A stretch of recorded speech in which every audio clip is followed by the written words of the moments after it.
สบายดีเพื่อนๆทุกคนในคลิปนี้แอดก็ได้มีโอกาสมาเฮ็ดพาสปอร์ตเนาะก็เลยมาเฮ็ดคลิปให้เพื่อนๆเบิ่งเลยเนาะเมื่อเพื่อนๆมาฮอดกรุงฝุ่นแล้วก็เข้ามาที่เนาะเบื้องกำซ้ายมือตัวนี้เลยเนาะเพื่อไปท่าคิวเนาะจะได้คิวแบบนี้มาเอกสารประกอบมีฟอร์มเฮ็ดพาสปอร์ตเนาะพร้อมติดรูปที่คุณโฮป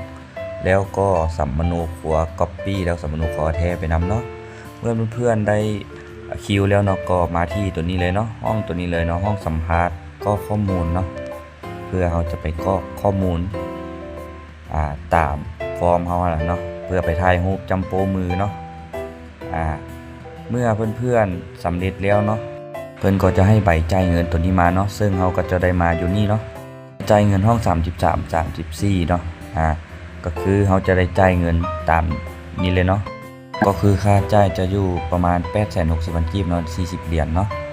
ถ้าเพื่อนๆต้องการเฮ็ดด่วนเนาะก็สามารถไปจ่ายเงินเพิ่นอยู่ห้อง31 32เนาะหลังจากนั้นเราก็มาเอาใบนัดอยู่ห้องเสาเก้าเนาะเมื่อฮอดมื้อนัดแล้วให้เพื่อนๆเนาะเอาใบนัดไปป้อนไว้ในกระตาห้อง